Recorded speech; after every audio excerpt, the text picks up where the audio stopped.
Hello everyone, class নবম দশম শ্রেণীর ইতিহাস। এখানে যে মেসোপটেমিয়া সভ্যতা আছে তার মূল অর্জন সময় এখান থেকে আমরা পড়ব। উপরের ভিডিওগুলো এখানে কি বাকিগুলো আমরা আলোচনা করেছি। আচ্ছা দেখো, সভ্যতার উন্মেষ পর্ব হিসেবে মনে করা যেতে পারে 3000 খ্রিস্টপূর্বাব্দ সময়কালকে। এই সময়ের শেষের দিকে মেসোপটেমিয়ার টাইগ্রিস ইউফ্রেটিস নদীর পানিকে বাদ দিয়ে কৃষিকাজের প্রয়োজনে সেচের জন্য ব্যবহার করতে থাকে। তারা প্রচুর খাল খননের মাধ্যমে বন্যা প্রতিরোধ করতে পেরেছিল। প্রাচীন মেসোপটেমিয়ার মূল আবিষ্কার একটি ছিল চাকা।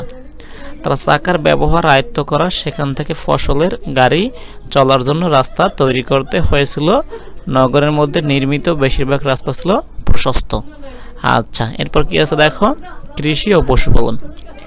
এই অঞ্চলের কৃষকরা কাঠের নাঙ্গল ও পাথরের খুঁটার হাতিয়ার হিসেবে ব্যবহার করত। তাদের প্রধান এখানে কি উৎপাদিত ফসল ছিল জব। আচ্ছা, গৃহপালিত পশুর মধ্যে এসব বিষয় থেকে সিংহভাগ ছিল ভেড়া এবং ছাগল। আচ্ছা, তোমাদের এই বিষয়গুলো এমসিকিউর জন্য খুবই ভালো, একদম বুঝে অথবা না বুঝে মুখস্থ করে ফেলো। তবে পশুপালনের সময় নিরাপত্তাজনিত কারণে রাখালরা অনেক সময় কুকুর ব্যবহার করত। আচ্ছা, বুঝতে পারছো, এটা একটা ভালো আইডিয়া। মেসোপটেমিয়ার অঞ্চলে মাটির দেওয়াল এবং খেজুর গাছের বেষ্টনী দিয়ে তার ভেতরে বাগান তৈরি করা হতো। মূলত বাইরের তৃণভোজ যন্ত্র থেকে তারা এই বাগানকে নিরাপদ রাখতে চেয়েছিল। এসব বাগানে মেসোপটেমিয়ার অঞ্চল মানুষ বিভিন্ন ফসলের গাছ রোপণ করেছিল বলে জানা গিয়েছে। কৃষি জমি তারা ফসলের মাঠ থেকে বিভিন্ন শহরে ফসল পরিবহনের জন্য স্থলপথে গাদা দিয়ে, গাদা ছিল তাদের মূল বাহন আর কি। তবে পানি পথে ছাড়া নৌকার মতো ছোট বড় ভেলা ব্যবহার করত। আচ্ছা, বিজ্ঞান ও প্রযুক্তির ক্ষেত্রে যেগুলো আছে অর্জনগুলো, সেগুলো হচ্ছে গণিতের উদ্ভাবন উন্নয়নে মেসোপটেমিয়া সভ্যতার বিশেষ গুরুত্ব ছিল। পুরোহিতরা ফসল জমা নেওয়ার পর মন্দিরের দেওয়ালের গায়ে দাগ কেটে তা হিসাব রাখতো। বুঝতে পারছো, এখানে ওই যে আদিকাল তো এভাবে আর কি শুরু হয়েছিল। তাদের সংখ্যাগুলি ষষ্ঠিক বা 60 কেন্দ্রিক ছিল। তারা সেখান থেকেই 1 ঘন্টায় 60 মিনিট বা 1 মিনিটে 60 সেকেন্ড হিসাব শুরু করেছিল। তো এখান থেকে প্রশ্ন আসতে পারে যে 60 মিনিটে 1 ঘন্টা, 60 সেকেন্ডে 1 মিনিট, এগুলো কীভাবে আসছে? ঠিক আছে, এই সভ্যতা থেকে আসছে। বছরে 12 মাসে এবং 1 মাসকে 30 দিনে ভাগ করে হিসাব করা শুরু করেছিল তারাই। পৃথিবীকে 360 ডিগ্রিতে ভাগ করার পাশাপাশি রাশিচক্রের হিসাবে তারাই শুরু করেছিল। আচ্ছা, ব্রোঞ্জ আবিষ্কারের পাশাপাশি আজ থেকে 3500 বছর আগে তারা কাচের ব্যবহার শুরু করেছিল। এরপর যদি ভাষা এবং সাহিত্য আমরা দেখি, মেসোপটেমিয়ার মানুষ সেমিটিক ভাষা ব্যবহার করত। আচ্ছা, তাদের ভাষায় ভাবের আদান প্রদানের পাশাপাশি প্রশাসনিক এবং ধর্মীয় কর্মকাণ্ড চলত।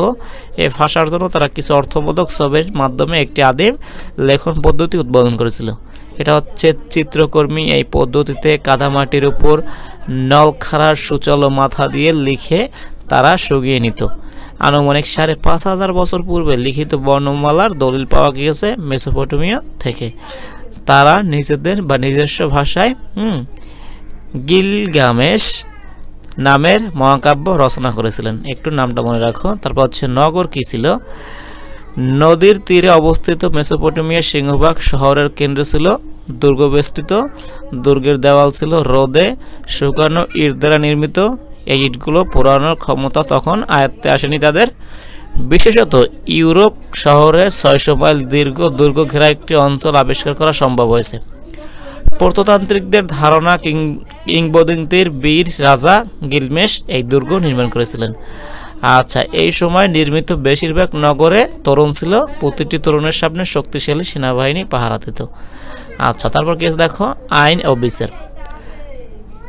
পারস্যের সিফের দুর্গে মাটি খুঁড়ে পাওয়া গেছিল একটি কালো সবুজ পাথরের তৈরি স্মৃতিস্তম্ভ।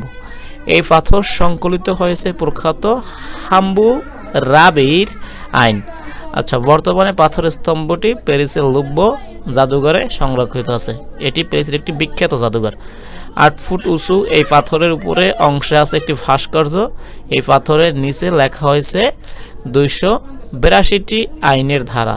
দেশে আইন শৃঙ্খলা প্রতিষ্ঠার পাশাপাশি দুষ্ট এবং অসৎ লোকদের ধ্বংস করা বা দুর্বলকে রক্ষা করার প্রয়োজনে এই আইন প্রবর্তন করা হয়েছিল।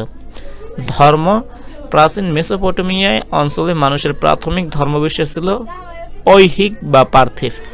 মৃত্যু পরবর্তী জীবনের অস্তিত্ব সম্পর্কে তাদের তেমন ধারণা ছিল না, পরকালে বিশ্বাস করত না। পরকালের জীবনকে গুরুত্ব দেয়নি বলেই মৃত্যুদেহের সমাধি প্রথা ছিল সাদামাঠা। সুমেরীয় ধর্মের নৈতিকতা এবং আধ্যাত্মিকতা কোনোটাই বিশ্বাস স্থান পায়নি। তারা জীবনমুখী একটি সহজবোধ্য ধর্মের অনুসারী ছিলেন আর কি অনুমান করা হয়। আচ্ছা, তাদের ধর্মীয় বিশ্বাসের প্রমাণ হিসেবে পাওয়া গিয়েছে শহর সংলগ্ন দেব মন্দির। পাহাড় সদৃশ সিঁড়ির ধাপ কেটে তৈরি হয় মন্দিরগুলোকে বলা হতো কি জিগুরাত। বুঝতে পারছো? একটু ভালো করে এগুলো মুখস্থ কর।